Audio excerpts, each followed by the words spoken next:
Okay, maayong buntag horot, no? Maayong buntag sa tanan. Congratulations.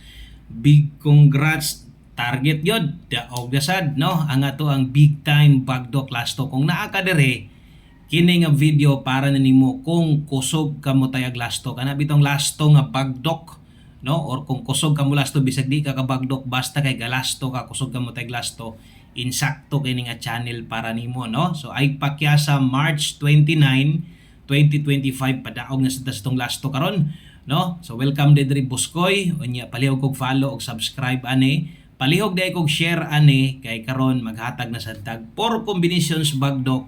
Bahalag sa lubag ginagmay lang or depende na sa pagtaya na uban mo taya 50-50 tayag 100 po sa lubag okay kay na, no? Kay di man ingon permitted ang gyud target ato ang lasto dire. Pero lasto na ara gyud kasagaran ha. Congratulations sa maintag makadaog na sa karon. Big time bagdok lasto para karong adlaw natay 9-0. Okay, so ikaduha natay 5-9, ang ikatulo natay 6-7. Okay, og ang ulahi nato natay 0-1. Okay, so trohon ako all draws ni atong big time bagdok lasto kausara ko mohatag sa adlaw mo nang guniti sa 3D ni lahi ang 4D og 6D lasto ha kini sa 3D bagdok. Okay, salamat may buntag sa tanan.